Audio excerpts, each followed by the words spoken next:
Gabriel. Como é que você está? Tá bem? Tô bem, tô aí, voltei agora o semestre presencial, né? Já tinha atividades aí, gravamos esse curta semestre passado, mas agora tô aí a todo vapor. Eu, metade da equipe também, todo mundo fazendo TCC. Você é do IESP também? Não, eu sou da UNB. Do NB, que legal. Você é o nosso primeiro convidado homem. Olha só. A gente não tinha conversado com nenhum homem até hoje. Mas vamos falar de Caliandra. Sim. Então, esse filme ele começou lá em 2019, né? Mais um filme pausado pela pandemia? Mais um filme pausado pela pandemia. Contextualizando um pouquinho, na UNB, no quinto e no sexto semestre, a gente tem o que chama de bloco. Que no quinto semestre a gente prepara projetos, tem um pitch, e no sexto semestre executa. E aí eu fiz esse projeto, né, como roteirista e diretor. E aí eu fui aprovado no pitch, uhul. E aí a UNB ela dá um recurso financeiro pra gente realizar também. Então por isso que é um filme que a gente pôde ser mais ambicioso. Aí a gente começou a fazer o casting em 2020, aí o Ibanez cortou a energia da UNB, mesmo que não oficialmente, assim. Todo mundo, Covid, o que será que vai ser? E aí, Como é que essa história sem energia? Não, é porque teve um dia lá que, tipo, o governo mandou parar as coisas presenciais, a UNB ficou meio, a gente é federal, não precisa obedecer, aí do nada a energia da UNB acabou. Aí a gente brinca, nem tão brincando assim, que meio que provavelmente deve ter sido o GDF, né? Não é a explicação oficial, mas foi muito coincidência. Eu tava fazendo casting nesse dia, inclusive. E aí foi o último dia que eu estive na UNB durante até semana passada, mais ou menos. Tive alguns dias ali pegar equipamento durante o nosso filme, né? Que foi meio que... Não, a gente tá em junho agora, então foi meio que abril, maio. Não lembro exatamente quando a gente gravou, porque... Enfim, as minhas férias meio que não existiram. Eu emendei um filme que foi esse com outro que eu tô na pré agora. E fala um pouquinho agora sobre Caliandra. Tá, então, ele é um filme distópico, né? Ali em 2019 tinha acabado de começar o governo Bolsonaro, tinha muito da coisa de... vai ter censura, toda essa coisa. Então foi um filme que meio que surgiu naquele Zeitgeist. E na pandemia continuou meio o núcleo, né? Mas ele acabou se aprofundando, amadurecendo de algumas formas, né? O roteiro continuou quase a mesma coisa, mas a forma de enxergar passou a ser algo menos específico e pensar mais sobre esse ciclo de autoritarismos que a gente tem, pensar sobre recursos naturais, como a água, que estão ali como um pano de fundo, apesar de ser uma história, né, sobre personagens, sobre a sociedade, mas tendo esse pano de fundo distópico, né?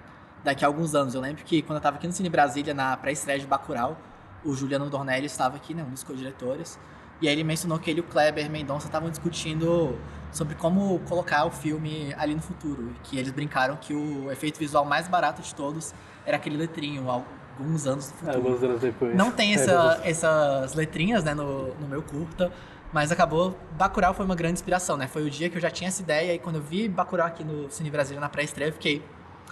Cara, é isso, eu tenho que escrever esse filme, não tem como não escrever, e aí escrevi, acabou que... Hoje estou escrevendo uma versão longa também, mas ainda... Sério? Longa também? Que legal. Mas ainda tá no papel. O filme, de fato, a gente já filmou 99%. Tem mais algumas inserts que a gente vai filmar. O diretor de fotografia acabou de voltar de viagem também. Então tava esperando ela. E acabou sendo isso. Ao longo desses 2 anos, a turma toda ficou esperando. A gente decidiu que a gente não ia fazer o bloco remoto, né? A gente pensou, temos orçamento pela primeira vez na vida, um orçamento que é mais do que uma coxinha e um Guaraná sem gás. Não vamos desperdiçar isso fazendo um filme no Zoom, né? Vamos que vamos. Aí a gente também, quando começou, a gente fez um financiamento coletivo, a gente arrecadou mais ou menos R$2.000, aí tem recompensa, tem coisa da plataforma, né? Então não eram R$2.000 a mais, mas foi o que permitiu a gente começar algumas coisas mais cedo, porque a gente teve um grande contratempo com a burocracia da UNB, assim, a gente precisava que o recurso saísse. Ele saiu muito em cima da hora. Isso impactou completamente a forma que a gente filmou. Como é que é esse processo do financiamento da UNB? Lá dentro para ajudar os alunos também? Então, a UNB ela tem um orçamento aí na FAC, a Faculdade de Comunicação. Eles têm R$15.000 para usar no bloco, né? Aí, se é um filme só, eles não dão os 15 mil, mas são 2 é 7.500 para cada, são 3 é 5 para cada. Aí acabou que foi aprovado o meu lá em 2019, né? ia ser só ele, e aí depois, no semestre ainda pandêmico, foi aprovado mais um, e os dois foram realizados sequencialmente. Então, era calouros, meus calouros. Aí funciona o seguinte... Então, esse formato de apoio da UNB também ajuda calouros?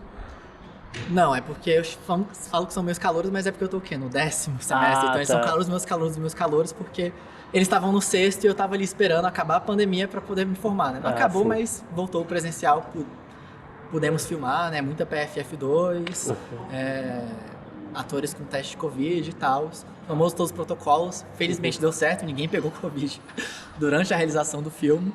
Mas esse apoio é exatamente pro filme do 6º semestre, que é o bloco 2. É o bloco 1, que desenvolve o projeto e faz o pitch. E aí os professores escolhem os filmes, né? Teve uma época que era votação professores e alunos. O meu semestre foi o primeiro, que foram só os professores. Aí a gente vai, apresenta a planilha e tal, e recebe o recurso, né? 3 alunos responsáveis, cada um por 2.500. E aí é igual ao edital público, né? Você tem que guardar as notinhas, prestar conta, todo esse. É até uma forma de você aprender do tipo... Como você, sei lá, se você passar num FAQ no futuro, é meio que a mesma coisa, só com um orçamento infinitamente menor do que um FAQ, né? É um aprendizado, né? Mas toda essa coisa de guardar notinhas e tal, fazer o pitching, os documentos, é bem útil. E aí juntou com esse dinheiro do financiamento coletivo, a gente começou a poder adiantar algumas coisas. A gente até ia tentar fazer uma diária de filmagem só com esse dinheiro, mas acabou que a gente viu que não ia dar. É um filme que era muito custoso na arte, maquiagens, então tinha muito gasto que era assim...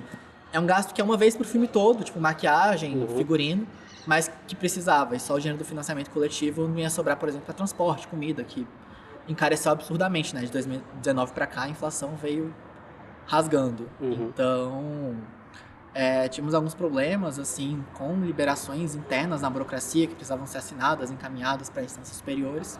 E acabou que o dinheiro caiu faltando um mês para acabar o semestre. Dos 4 meses, a gente teve só um, então muita coisa acabou sofrendo. A decupagem, muita coisa, eu e a diretora de fotografia, a gente teve que reinventar na hora, porque a gente viu que não ia conseguir fazer a decupagem que a gente tinha pensado. A gente precisava pelo menos umas 6, 7 diárias completas. A gente teve umas 4 diárias completas e acho que 2 meias diárias, assim. Então, a gente teve que encaixar os atores que estavam para filmar muito mais cedo, e aí estavam com outros projetos também. Pessoas que estagiavam, a gente teve esse problema com o cronograma, mas no final a gente conseguiu fechar o roteiro todo, né? Não teve que cair nenhuma cena, então pelo menos isso foi bom, mas foi um salve-se quem puder, né? De chegar, caraca, a gente fez metade da decupagem, já estamos atrasados, o set já era para ter acabado, e aí ter que juntar planos, fazer umas coisas mais na mão, então teve muita coisa de ter ensaio com câmera ali, da gente pensar, tá, como é que a gente vai manter o espírito da decupagem, mas combinando planos, né? Então a gente teve isso de fazer ensaios, ver assim na câmera, para organizar. Tiveram atrasos, né? Quase sempre no audiovisual tem, mas pelo menos a gente estava com uma equipe, o elenco estavam motivados o suficiente pra gente conseguir terminar as diárias, né? Então, tipo, falta mais 2 planos, vamos que vamos, galera. O que são mais? Então, a pandemia não foi o maior obstáculo do seu curta? A pandemia, ela foi um grande atrasador, assim, mas eu acho que isso do semestre ser híbrido, assim, a gente perdeu muita coisa nas burocracias, de, por exemplo, não tá podendo ver os professores responsáveis cobrando uma locação que era a Colina, que são os prédios da UNB. A gente ia gravar lá, a gente estava contando com eles, estava tudo certo da nossa parte, e aí chegou faltando 2 dias para gravação e não tinha liberado. E era assim, é um apartamento da UNB, que não estava alugado, e a gente visitou, tava assim, muito sujo, a gente precisava de pelo menos uns 3 dias para limpar, fazer mobília, mesmo em mutirão. E aí a gente achou uma locação de última hora, assim, que era a casa de uma das assistentes, funcionou, mas saiu muito da estética. Foi um filme muito de...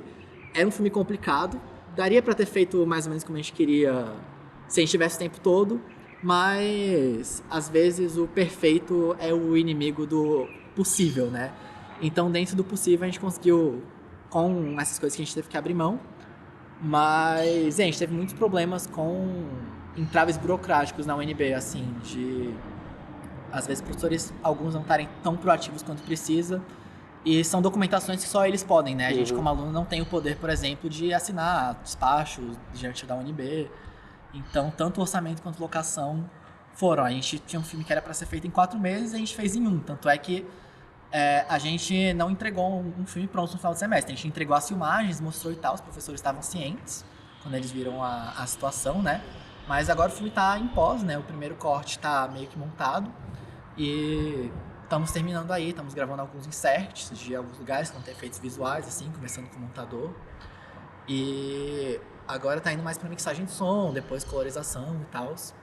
Mas acabou que foi isso, foi um filme que era pra ser mais tempo, acabou sendo realizado em muito pouco tempo, teve um pouco de estresse e tal, mas deu tudo certo no fim das contas. Então Bacurau não foi a maior fonte de inspirações para esse filme. Ele surgiu bem antes de Bacurau. Esse filme, cara, ele surgiu, na verdade, acho que em 2018 na minha cabeça, né, quando eu tava voltando de ônibus ali pela setor comercial sul, e aí tem aqueles prédios que são cheios de comercial de iPhone e tal. Uhum. Eu pensei, caraca, imagina se em vez de comercial de iPhone, se fosse, sei lá, umas propagandas autoritárias de uma ditadura e tal. Já tinha acontecido a eleição, não lembro se foi no começo de 2019 ou já no final de 2018, assim. Mas foi antes de ver Bacurau. E aí eu tava pensando em fazer um filme vertical, inclusive, pra aproveitar isso. Era um roteiro menor, de 10 minutos, que eu fiz uma primeira versão, mas eu deixei ali na gaveta. Aí, quando de fato chegou e eu assisti Bacurau, e veio a motivação pra, não, eu vou escrever ele pra ser o meu projeto do bloco, né, que é esses 2 semestres, tem o pitching e a gravação. Aí eu fui, reescrevi e tal, fiz argumentos na aula de roteiro, mas eu acho que a forma, o roteiro final, assim, deve ter só uns 20% em comum com o primeiro roteiro que eu fiz, talvez menos, assim. Então foi um filme que foi crescendo, mas em compensação, o roteiro que foi aprovado em 2019 com o roteiro filmado, já diria que são uns 95% de semelhança, assim, não mudou muito. Eu mudei algumas coisinhas aqui e ali, coloquei algumas coisinhas pensando para facilitar a vida pandêmica de gravação, né? Mas eu acho que foi um filme muito pensado sobre esse contexto sociopolítico que a gente está vivendo, mas também pensando na história do Brasil, na história da América Latina e no que pode vir no futuro, né? Nos próximos desafios. É um filme que tá ali permeando a narrativa, a questão da água, né, que provavelmente vai ter uma crise hídrica bem grande no futuro, então não é sobre isso, mas meio que tudo que acontece está sendo por isso, então foi um filme que eu coloquei muito esses detalhes. E aí Bacurau me influencia também, né, Bacurau tem muitos desses detalhes de, desculpa, Kleber Mendonça Filho e Juliano Dornelles, vou usar um estrangeirismo de world building, né, de construção de mundo, essas coisas das execuções públicas na tela de TV aparecendo, lá Brasil, Sul e do Norte, Procurado, Lunga, todas essas coisinhas assim que vão construindo foram muito uma inspiração para essa construção de mundo, porque no final é um filme universitário, a gente não tinha orçamento para, caraca, vamos encher de computação gráfica, vamos colocar aqui CGI e tal. Mesmo tendo um certo conhecimento nisso, já fiz um curso sobre isso, também não tinha tempo, né, para dirigir e fazer. Então era muito sobre colocar isso. Algumas outras inspirações foram Filhos da Esperança, do Cuarón, um curta chamado Refuge, do Mohamed Gorgestani, que são coisas no futuro próximo e que usam essas construções de mundo, assim. Então, por isso, por exemplo, tem cena do setor comercial sul, né? Não poderia faltar, foi o que surgiu no filme. Aqui no Cine Brasília, vários lugares, assim, que usam muito essa arquitetura para trazer esse futuro próximo, que é muito familiar, mas também tem esses elementos distópicos. Tem plano sequência no filme? Você citou Afonso Cuarón, aí eu pensei nisso. Não tem nenhum plano sequência, estilo do Filho da Esperança, assim, mas tem alguns planos que, enfim, são um pouco mais longos, assim, mas acabou sendo por isso do que eu falei, a gente teve que juntar alguns planos na decupagem. Então, sim. Por exemplo, planos que eram um plano aqui na mesa, um contraplano, depois levantava movimentos mais controlados no tripé, acabaram meio que acompanhando a ação toda, fazendo ali um jogo na mise-en-scène dos atores, pra caber, mas não tem, sei lá, nenhum plano muito grande, assim. Tem um plano muito inspirado em Mr. Robot também, que é uma referência que eu não falei daqui. Aqueles planos deslocados? É um plano que é no escritório, assim, aí a atriz, ela tá bem no cantinho, no cantinho, assim. Né? Legal essa referência. O antagonista tá meio que ali curvado sobre ela. O antagonista é o chefe dela, né? Então, foram várias referências, assim. Tem uma linguagem coesa, mas tem algumas coisinhas ali que estão puxando um pouco mais pra referência, um pouco mais pra outra. E quais são as referências tirando esses que já citaram? Cara, inicialmente tinha muita referência de linguagem cinematográfica dos filmes do Fincher, a questão dos movimentos controlados e tal. Tava na concepção, não está no filme final. Não houve tempo para isso. Algumas outras referências também, Handmaid's Tale, né, não poderia faltar. 1984, a versão de cinema, com a fotografia do Roger Deakins também, direção de arte. Você gosta de plano sequência, hein? Acho que estão mais na iluminação e direção de arte do que de fato nos planos de sequência. Acho que não tem tanto, assim, até porque um plano de sequência pra ficar bom dá muito trabalho. Dá muito trabalho. E esse era um filme que, assim, ele tinha 4 locações, assim, então eu acabei até conseguindo colocar uma história num escopo bem grande, em locações, não são poucas, mas também não são muitas, não contando as externas, tem muito externa aí, mas são coisas pequenininhas, assim. Então, acabou ficando isso, né? Quando os produtores leram o roteiro, eles falaram que era um filme que parecia ser maior do que realmente é. Ele usa muito esses truques pra dar uma escala maior. E aí é aquilo, por causa de várias coisas, assim, contratempos, a equipe estava muito tempo sem filmar também. Também é filme estudantil, né? Então são as pessoas do semestre que fazem. Então, tinha muita gente, por exemplo, que não tinha trabalhado exatamente um com o outro, então demorou pra entrosar. Eu acho que é um filme que talvez tivesse um pouquinho melhor no roteiro, mas eu tô confiante no resultado final. Mas é aquilo, é interessante você ver também a diferença do roteiro para o filme final e você ver, pô, o que poderia melhorar, especialmente agora que eu tô escrevendo uma versão longa do filme, né? Eu já fico pensando, pô, isso aí foi um teste, né? Um tubo de ensaio, vamos ver aí o que eu gostei, o que eu não gostei, o que pode melhorar, o que ficou legal, que eu imaginava que não ia ficar, mas deu certo. Então, foi um experimento, né? É um filme estudante, a gente quer que seja bom, mas também o importante é que o próximo seja ainda melhor e o próximo melhor. É a fase do aprendizado, né? Nessa questão de... Você falou sobre as externas pequenas, é onde encaixa agora o Cine Brasília. E seu filme tem muita locação. E como é que foi passado esse processo de escolher muitas locações em contrapartida do que a galera que faz curta-metragem geralmente diz, que é economizar um pouco de locação, economizar um pouco de dinheiro?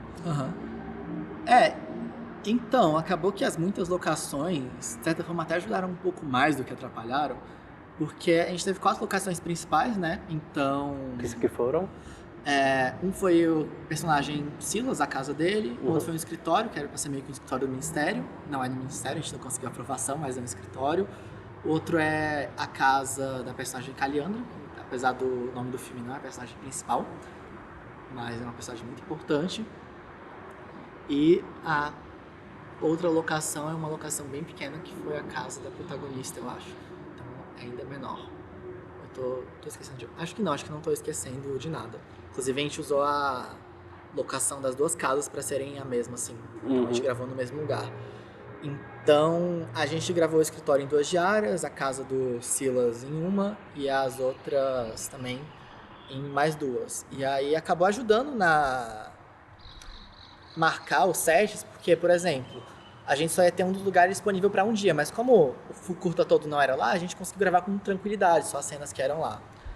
Então, eu acho que foi saber usar essas várias locações, assim, de terem várias cenas, são cenas intercaladas, mas você poder gravar em blocos, e aí é meio que esse truque de parecer maior do que realmente é, né? Eu acho que se a gente fosse gravar um curta desse tamanho, de 20 e poucos minutos em uma locação só, talvez fosse muito mais difícil conseguir essa locação, por exemplo, de ter a disponibilidade para estar gravando ali uma semana completa. Então, teve isso, tem alguns problemas que surgem, né, que são fazer a direção de arte, né, a fotografia, você tem uma locação só, você consegue ter um ambiente só para a direção de fotografia pensar. Então tem alguns desafios que surgem, mas também tem lados bons, assim, eu acho que depende muito do roteiro. E eu acho que por eu já ter participado de vários sets antes, eu já tinha meio que uma noção do que dá pra fazer, o que não dá, não aloprar, vou botar 7 locações ali, uma vai ser, tipo, muito longe da outra e tal, vai ter cenas curtinhas. Então foi aproveitar bem esses espaços, né, terem várias cenas nessas locações. Então, foi isso, assim, não foi algo tão desafiador quanto eu achei que poderia ser. Dessas cenas gravadas, qual foi a mais desafiadora e também a sua favorita? Cara, a mais desafiadora... Putz, o pior que teve muita cena desafiadora, assim. Eu acho que dá pra pensar por cenas, assim, no escritório. A gente só teve um dia com o ator, né? Que é o antagonista. Então a gente teve uma diária de alguns planozinhos com a atriz principal antes, e no segundo foram vários, então foi uma diária bem puxada, assim, eram muitos planos. Fiquei até surpreso que a gente conseguiu trabalhar no dia, mas é porque era tipo aquilo... tem que funcionar num dia. Se não der num dia, não tem mais como gravar. Então, como o diário foi mais desafiador, assim, não diria que foi um plano, mas no final já tava todo mundo cansado, né? Atores já errando as falas, coisa boba. Então a gente teve aquele momento de parar um pouco, respira, faltam poucos planos, vamos. E aí foi. Eu acho que um que ficou muito bom foi o da Casa dos Silas, assim, que foi uma diária noturna, bem tranquila, que tem esses tons mais amarelados, assim, acho que a fotografia ficou bastante boa. Não acho que teve nenhum plano muito difícil nele, mas também não era a primeira diária, a gente já estava um pouco mais entrosado. E acabou que deu certo, apesar de ter demorado para fazer as coisinhas, montar o set e tal. E aí nos outros 2 dias, que foram 2 diárias completas no que chama da casa da Caliandra, né? Esses sim, acho que foram os mais pesados, assim, não sei se teve algum plano muito difícil, assim, mas estava lidando com maquiagem, efeitos especiais, estava lidando com muitas cenas e tal. Então, mas acho que o mais difícil, assim, de conceptualizar foi uma cena que a gente tá colocando fogo numa bandeira do Brasil, que se você não está fazendo isso no filme é crime, mas a arte me permite fazer isso. E era tudo aquilo, caraca, como é que a gente vai trabalhar com fogo e tal, está com o extintor de incêndio tudo pronto. Aí é uma coisa que parecia muito mais difícil, acabou dando tudo certo, mas é o que eu tava mais apreensivo, assim. Mas eu acho que com algum plano, assim, favorito é meio difícil falar sem ter a montagem final, mas pensando ali como fotografia, eu diria que esse da Casa dos Silas ficaram bem bonitos, assim, e foi uma iluminação com bastante luzes práticas, só tinha uma luz de cinema mesmo, assim, e deu tudo certo, fizemos ali um joguinho de câmera, mas eu acho que foi uma cena que ficou bem resolvida, assim. O amarelo das luzes era pra trazer esse ar urbano no filme? Então, assim, era meio que pra contrastar um pouco, como essa é uma cena meio deslocada, ela tá ali no começo, depois num flashback, a gente pensou nessa paleta mais amarelo pra realmente trazer uma coisa que parece aconchegante, mas não é. Uma das referências, inclusive, foi aquele filme Burning, coreano, de 2018, não sei se você assistiu. Não. Que tem o Steven Yeun e tal. Ele usa bastante essa paleta de luzes, assim, no interior. É uma coisa que eu gostava muito, porque ao mesmo tempo que ele tá ali, essa luz incandescente, é mais confortável, também tem uma coisa meio desconfortável, assim, naquele tom específico, naquele tipo de iluminação. E aí é uma coisa que tá um pouco diferente, cada locação do filme tem meio que uma identidade mais visual, né? Assim, o escritório é um pouco mais desaturado e tal, da Caliandra é um pouco mais vazio. E aí teve esse cuidado de pensar uma identidade visual para cada ambiente, assim, porque acho que isso ficaria meio chato se as cenas fossem coladas uma na outra, no mesmo ambiente, mas como são intercalados, você acaba tendo isso, né? Porque ambientes reais, eles são diferentes, então... Mas não foi exatamente para ser urbano. Acho que se fosse para ser urbano, eu traria um pouco mais de laranja, assim, trazer... evocar essas luzes de vapor de sódio e tal, apesar que LED tá muito comum. Mas foi meio que para evocar mais como se fossem luzes incandescentes de casa mesmo. Vamos falar um pouquinho sobre a sua equipe? Falar sobre a arte, o som e a fotografia? Sim. Os cabeças de equipe são 10 pessoas, né? Que são as pessoas do meu semestre. Então, a gente só dividiu as funções, né? Não teve isso de escolher as pessoas. A equipe estava lá, né? Montamos ela, então são as 10 pessoas do meu semestre, incluindo eu. E depois fomos atrás de assistentes, tanto por pessoas com afinidades, tanto até para diversificar mais a equipe, né? O meu semestre de 10 pessoas, só 3 eram mulheres. Então a gente teve esse cuidado também de buscar mais assistentes mulheres, porque, né, não ficar uma equipe ali 70% masculina, como era a composição do semestre. Então, ali na direção de fotografia a gente teve a Heloísa, na direção de som o Dani, roteiro e direção eu. Na produção tivemos o Gabriel Pinheiro e a Daniela Falcão, direção de arte o Gabriel dos Santos. Muitos Gabriéis, né? Eu, Gabriel Machado, né? Pra não me apresentar. Mas tem muitos Gabriéis, não? No mundo todo tem muitos. No Brasil tem muitos Gabriéis, assim. Aí na assistência de direção a gente teve o Peter e o João Luiz. E com certeza tem as pessoas que eu perdi o fio da meada, assim. Mas deixa eu ver, som, fotografia, arte, direção, AD. Não, acho que eu devo ter falado das 10 pessoas. E aí a gente buscou muitos assistentes, assim, Para ter uma equipe mais completa, buscamos gente da UNB, convidamos algumas pessoas do IESB também. Não lembro se chegaram aí, teve algumas pessoas que não puderam. Eu não fui, não. Nos dias. Não. Acho que ninguém aqui foi, senão eu teria lembrado. Mas aí acabou sendo isso. A gente teve ali uma equipe de foto, sempre com pelo menos 2 pessoas, né? Diretor de fotografia e mais uma. Às vezes tinha mais de uma assistente. No som também quase sempre tinha 2 ou mais pessoas. Teve um dia que só o diretor de som tava. Na direção de arte a gente teve várias assistentes. Também é um filme que ele era muito pesado na arte, né? Então, óbvio que todas as coisas são importantes, mas esse era um filme que era feito na direção de arte. Tipo, a direção de arte é o que ia... Se não ficasse bom, não tinha como o filme ficar bom. Muita coisa tava em cima dela. Então foi uma equipe bem grande. Muitos gastos também, tinha orçamento. Então a maior parte do orçamento foi em objetos de arte e tal. Teve alimentação, né? Cachê do elenco, essas coisas. Mas tirando isso no orçamento de produção mesmo, dividiu quase metade arte e foto, mas arte muito mais coisas e foto foi só aluguel de luz, né? Porque é muito caro. É incrível o quanto é caro aluguel de luz. A gente alugou, tipo, luz para 3 diárias, assim, e mesmo com desconto de 60%, deu tipo R$750. Isso que a gente usou muito equipamento da UNB. Mas direção de arte, compramos muita coisa, maquiagem e tal, deu bem mais, na verdade, agora que eu tô pensando, que a fotografia. Então, por isso que a gente teve uma equipe de arte bem grande, assim, com várias pessoas. Para finalizar agora, vamos falar. Eu queria que você falasse um pouco de cineastas de Brasília que você conhece, que você recomenda, que você sugere. Tá. Cineastas de Brasília. Tem os clássicos, né? Neoclássicos atuais, né? Que são tem o Iberê, né? Do último Cine Drive-In. Tem o Adilei Queiroz, né? Premiadíssimo. Fazer um jabá aqui dos meus antigos chefes na Rodoferró, né? Tem o Você estagiou na Rodoferró, né? Eu estagiei na Rodoferró, de vez em quando ainda faço umas coisinhas lá com eles. Legal. Estagiei em 2020, 2021. Teve uma pausa ali por causa da pandemia, mas aí depois se estruturou, eu voltei lá. Então, também são pessoas muito legais, assim. E... não sei, eu queria conhecer mais, na verdade, assim. Parece que a gente conhece muito essas pessoas, ou que tem muita projeção, que estão mais imediatos, assim, tipo, tem os chefes, os colegas dos chefes, assim. E os já nomeados. Conhece... Aí eu sei de mais algumas pessoas, mas assim, cineasta eu penso em diretores, né? Não necessariamente são diretores, mas conheço produtoras, conheço diretoras de arte, diretoras de fotografia, assim.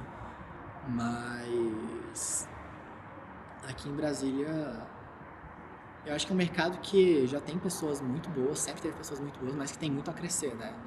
Então, até se você olha no passado, tipo, Nelson Pereira dos Santos veio aqui pra Brasília, fundou o curso de cinema na UNB, a ditadura fechou 2 anos depois. Mas estamos de volta, chupa essa, ditadura militar. Mas assim, tentando não lembrar exatamente dos dinossauros, né? Que já se aposentaram ou estão aí só dando aula, assim. Mas contemporâneos, percebi que não conheço tantas pessoas. Assim, é por isso que existe quadradinho em cena. Aí, serviço de utilidade pública aqui, claramente. Então, inclusive, vou acompanhar todos os episódios agora para conhecer mais, assim. É isso. Gabriel, muito obrigado pelo papo. Obrigado a você, gente. Finalzinho aqui, a gente deixa para você falar sobre você e suas redes sociais, caso você queira. Se não quiser, tudo bem, a gente entende. E o espaço agora é seu, pode ficar à vontade. Beleza, eu sou Gabriel Machado, tenho 24 anos. Estou em algum semestre de audiovisual da UNB. Eu ia formar certinho em 4 anos, a pandemia destruiu tudo, né? Mas vou formar esse semestre, se tudo der certo. Meu Instagram acho que é machado.bsb, ou é machado.bsb? Não, acho que é .bsb. Enfim, é um dos dois, provavelmente é machado.bsb. É basicamente a rede que eu mais uso, assim, né? Instagram, tô aí agora fazendo a pré-produção do meu TCC, que vai ser um curta também, que inclusive dialoga muito com Brasília, a questão da arquitetura e modernismo é uma grande inspiração, tava também no Caliandra, né? Mas nesse vai ser mais ainda. E é isso, eu faço coisas, também faço muita direção de fotografia, não apenas dirijo, gosto muito de direção de fotografia, então se alguém estiver procurando, pode chamar, assim. Se eu tiver tempo, pode me mandar no Instagram, assim, a rede que pode chegar de DM, vamos fazer um filme, se eu tiver com tempo, eu vou. Mas assim, se eu não tiver com tempo, eu indico alguém, pelo menos, também, que eu conheço várias pessoas. E acho que é isso. É isso, muito obrigado. Gabriel, obrigado de verdade. Acabou.